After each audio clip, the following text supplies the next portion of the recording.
Oi, Kirishima. Como vai sua família? Ah, que bom. O Katsuki? Ele está vagabundeando no sofá. Você é um amor. Tenha um bom dia, Kiri. Diz pra sua mãe que eu mandei um oi. Sabe, às vezes eu acho que você tá tentando me trocar pelo idiota de pedra. Tá querendo ele como novo filho, é?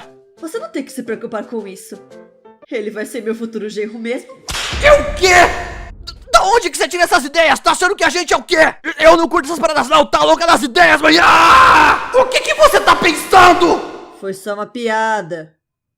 Para de chorar, desgraça. Ixi, parece até que o que eu falei é verdade.